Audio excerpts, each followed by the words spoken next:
ये 9 साल के अंदर लगभग 560 किलोमीटर बाढ़, जो छोटे छोटे छिद्र घुसपैठ को और स्मगलिंग को बढ़ावा देते थे, उनको चिन्हित कर सारी बाधाओं को पार कर 560 किलोमीटर बाढ़ करी है। अब मैं पूरे देश को बताना चाहता हूं, सिर्फ 60 किलोमीटर के छिद्र बांग्लादेश और पाकिस्तान सीमा पर है। अगले 2 साल में पूरी सीमा सुरक्षित हो जाएगी बाढ़ से, ये नरेंद्र मोदी सरकार ने सुनिश्चित किया है। फ्लड लाइट्स 1100 किलोमीटर में फ्लड लाइट लगाए गए हैं, 542 नए बॉर्डर आउटपोस्ट बनाए गए हैं, 510 ऑब्जर्वेशन पोस्ट टावर बनाए गए हैं। पहली बार हरामी नाला के क्षेत्र में ऑब्जर्वेशन टावर बनाए गए हैं।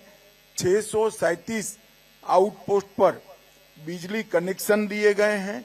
पानी के कनेक्शन भी करीब 500 जगह पे दिए गए हैं और सोलर प्लांट 472 जगह पे लगाकर सीमा सुरक्षा करने वाले जवानों की सहूलियत को और सीमा सुरक्षा के लिए उपलब्धता को सुनिश्चित किया गया है। केंद्र सरकार की people inclusive border management policy ने सीमा प्रहरियों के काम को बहुत कम किया है। बांग्लादेश की यूनुस सरकार इस वक्त कट्टरपंथियों के आगे पूरी तरह झुक चुकी है। बांग्लादेश के कट्टरपंथी हिंदुओं पर जुल्म कर रहे हैं, लेकिन यूनुस सरकार संवेदना के 2 शब्द तक नहीं बोल रही है। बांग्लादेश में हिंदुओं के साथ जो हो रहा है, उसको लेकर भारत के हिंदू भड़के हुए हैं। अब भारत के हिंदू यूनुस को सत्ता से हटाने के लिए बांग्लादेश के टोटल बॉयकॉट की तैयारी कर रहे हैं। बांग्लादेश के कट्टरपंथी चाहते हैं कि हिंदू मारे भी जाएं और उफ तक न करें। कट्टरपंथियों की इस जिहादी बर्बरता के खिलाफ देश के सनातन समाज ने आंदोलन छेड़ दिया है। पूरे भारत में बांग्लादेशी विरोधी प्रदर्शन हो रहे हैं। बांग्लादेश के कट्टरपंथी अगर ये सोच रहे हैं कि बांग्लादेशी हिंदुओं को किसी का समर्थन नहीं मिलेगा, तो वो गलत हैं। ये गुस्सा, ये नाराजगी, ये विरोध प्रदर्शन केवल एक ट्रेलर है। बांग्लादेश में हिंदुओं के साथ जो हो रहे जुल्म हैं, देखकर भारतीय हिंदू इतने गुस्से में हैं कि अब वो कट्टरपंथियों की कठपुतली बन चुके यूनुस से सत्ता से छोड़ने की मांग कर रहे हैं। इसी बीच उत्तर प्रदेश के मुख्यमंत्री योगी आदित्यनाथ ने दावा किया है कि मोहम्मद अली जिन्ना की आत्मा भी बांग्लादेश में बसती है और पड़ोसी देश में हिंदुओं के खिलाफ जारी हिंसा के लिए उनकी विरासत को जिम्मेदार ठहराया है। सीएम योगी ने बहुत साफ शब्दों में कहा है कि बांग्लादेश में हिंदू बौद्ध को मारा जा रहा है, माताओं बहनों की इज्जत लूटी जा रही है। जिन्ना का जिन जब तक बांग्लादेश में रहेगा तब तक ऐसा होता रहेगा। वहां पर गरीबों और वंचितों का शोषण हो रहा है। यह पाप 1947 में देश के विभाजन के रूप में सभी के सामने आया था। उसी का बदसूरत स्वरूप बांग्लादेश के रूप में फिर से हमारे सामने है। बाबा साहेब ने 1946 में ही जनता को इसे लेकर आगाह किया था।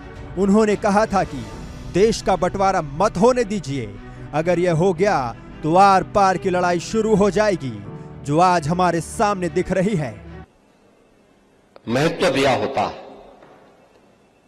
सामाजिक विद्वेष को आगे बढ़ाने और समाज को तोड़ने की समाज के दुश्मनों की रणनीति को सफल नहीं होने देते, ये देश कभी गुलाम नहीं होता। हमारे तीर्थ अपवित्र नहीं होते। चंद मुट्ठी भर आक्रांता आकर के भारत को पद्दलित करने का दुस्साहस नहीं कर पाते। भारत के वीर योद्धाओं ने रौंद डालते, लेकिन हमारी आपसी एकता में बाधा पैदा करने वाले लोग वे सफल रहे और उन्हीं की जो जीन्स है वे आज भी हैं, जो जाति के नाम पर राजनीति करके सामाजिक ताने बाने को छिन्न भिन्न करने का प्रयास कर रहे हैं। दुश्मन बगल के देश में किस प्रकार का कृत्य कर रहे हैं, याद रखना। किसी को अगर गलतफहमी हो, 500 वर्ष पहले बाबर के एक सिपह सालार ने जो कुंभ अयोध्या में किया था, जो काम संभल में किया था, और जो काम आज बांग्लादेश के अंदर हो रहा है, तीनों की प्रकृति, तीनों का डीएनए एक जैसा है। गलतफहमी में मत रहना। अगर कोई ये मानता है कि वो बांग्लादेश में हो रहा है, तो यहां भी बांटने वाले तत्व उनके लिए बेट बन करके खड़े हो रखे हैं, पहले से खड़े हैं। वे समाज के सामाजिक ताने बाने को छिन्न भिन्न कर रहे हैं, सामाजिक एकता को तोड़ करके, आपको बांट करके फिर काटने का और कटवाने का पूरा इंतजाम भी कर रहे हैं।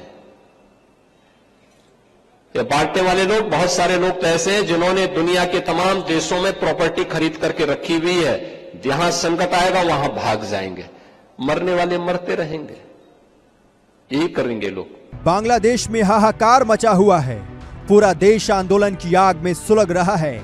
आरक्षण के नाम पर शुरू हुए इस आंदोलन ने पहले तो राजनीतिक रंग लिया, उसके बाद देखते ही देखते ये धार्मिक उन्माद में बदलता जा रहा है। हालात ऐसे बन चुके हैं कि पहले प्रधानमंत्री शेख हसीना को देश छोड़कर भागना पड़ा, उसके बाद देश के चीफ जस्टिस को डराकर उन्हें भी जबरन इस्तीफा दिला दिया गया। अब निशाने पर हैं तो बांग्लादेश में रहने वाले अल्पसंख्यक हिंदू, जिनको इस बहाने प्रताड़ित किया जा रहा है कि वह शेख हसीना के समर्थक हैं। बहुत से हिंदुओं के मकान, उनके दुकान, यहाँ तक कि मंदिरों को भी फूंक दिया गया है। सरेआम कत्लेआम हो रहा है, लूटपाट मची हुई है। बहुत बड़ी हिंदू आबादी भारत की सीमा पर जमा हो गई है, इस उम्मीद से कि उनकी रक्षा भारत करेगा। लिहाजा इसे अब भारत ने भी गंभीरता से लेना शुरू कर दिया है। केंद्रीय गृह मंत्री अमित शाह के निर्देश पर एक कमेटी का गठन किया गया है। यह कमेटी बांग्लादेश में हिंदुओं समेत अन्य अल्पसंख्यकों पर हो रहे अत्याचार और मौजूदा हालत का जायजा लेगी। इसके साथ ही गृह मंत्री शाह ने बांग्लादेश सरकार के साथ बातचीत करके वहां के अल्पसंख्यकों की सुरक्षा और उनकी संपत्ति का संरक्षण सुनिश्चित कराएंगे। ये 9 साल के अंदर लगभग 560 किलोमीटर बाढ़, जो छोटे छोटे छिद्र घुसपैठ को और स्मगलिंग को बढ़ावा देते थे, उनको चिन्हित कर कर सारी बाधाओं को पार कर कर 560 किलोमीटर बाढ़ करी है। अब मैं पूरे देश को बताना चाहता हूं, सिर्फ 60 किलोमीटर के छिद्र बांग्लादेश और पाकिस्तान सीमा पर है। अगले 2 साल में पूरी सीमा सुरक्षित हो जाएगी बाढ़ से, ये नरेंद्र मोदी सरकार ने सुनिश्चित किया है। फ्लड लाइट्स 1100 किलोमीटर में फ्लड लाइट लगाए गए हैं। 542 नए बॉर्डर आउटपोस्ट बनाए गए हैं। 510 ऑब्जर्वेशन पोस्ट टावर बनाए गए हैं। पहली बार हरामी नाला के क्षेत्र में ऑब्जर्वेशन टावर बनाए गए हैं। 637 आउटपोस्ट पर बिजली कनेक्शन दिए गए हैं। पानी के कनेक्शन भी करीब करीब 500 जगह पे दिए गए हैं और सोलर प्लांट 472 जगह पे लगाकर सीमा सुरक्षा करने वाले जवानों की सहूलियत को और सीमा सुरक्षा के लिए उपलब्धता को सुनिश्चित किया गया है। केंद्र सरकार की people inclusive border management policy ने सीमा प्रहरियों के काम को बहुत कम किया है। बांग्लादेश की यूनुस सरकार इस वक्त कट्टरपंथियों के आगे पूरी तरह झुक चुकी है। बांग्लादेश के कट्टरपंथी हिंदुओं पर जुल्म कर रहे हैं, लेकिन यूनुस सरकार संवेदना के 2 शब्द तक नहीं बोल रही है। बांग्लादेश में हिंदुओं के साथ जो हो रहा है, उसको लेकर भारत के हिंदू भड़के हुए हैं। अब भारत के हिंदू यूनुस को सत्ता से हटाने के लिए बांग्लादेश के टोटल बॉयकॉट की तैयारी कर रहे हैं। बांग्लादेश के कट्टरपंथी चाहते हैं कि हिंदू मारे भी जाएं और उफ तक न करें। कट्टरपंथियों की इस जिहादी बर्बरता के खिलाफ देश के सनातन समाज ने आंदोलन छेड़ दिया है। पूरे भारत में बांग्लादेशी विरोधी प्रदर्शन हो रहे हैं। बांग्लादेश के कट्टरपंथी अगर ये सोच रहे हैं कि बांग्लादेशी हिंदुओं को किसी का समर्थन नहीं मिलेगा, तो वो गलत हैं। ये गुस्सा, ये नाराजगी, ये विरोध प्रदर्शन केवल एक ट्रेलर है। बांग्लादेश में हिंदुओं के साथ जो हो रहे जुल्म हैं, देखकर भारतीय हिंदू इतने गुस्से में हैं कि अब वो कट्टरपंथियों की कठपुतली बन चुके यूनुस से सत्ता से छोड़ने की मांग कर रहे हैं। इसी बीच उत्तर प्रदेश के मुख्यमंत्री योगी आदित्यनाथ ने दावा किया है कि मोहम्मद अली जिन्ना की आत्मा भी बांग्लादेश में बसती है और पड़ोसी देश में हिंदुओं के खिलाफ जारी हिंसा के लिए उनकी विरासत को जिम्मेदार ठहराया है। सीएम योगी ने बहुत साफ शब्दों में कहा है कि बांग्लादेश में हिंदू बौद्ध को मारा जा रहा है, माताओं बहनों की इज्जत लूटी जा रही है। जिन्ना का जिन जब तक बांग्लादेश में रहेगा तब तक ऐसा होता रहेगा। वहां पर गरीबों और वंचितों का शोषण हो रहा है। यह पाप 1947 में देश के विभाजन के रूप में सभी के सामने आया था।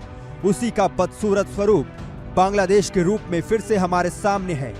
बाबा साहेब ने 1946 में ही जनता को इसे लेकर आगाह किया था। उन्होंने कहा था कि देश का बंटवारा मत होने दीजिए, अगर यह हो गया तो आर पार की लड़ाई शुरू हो जाएगी, जो आज हमारे सामने दिख रही है। महत्व दिया होता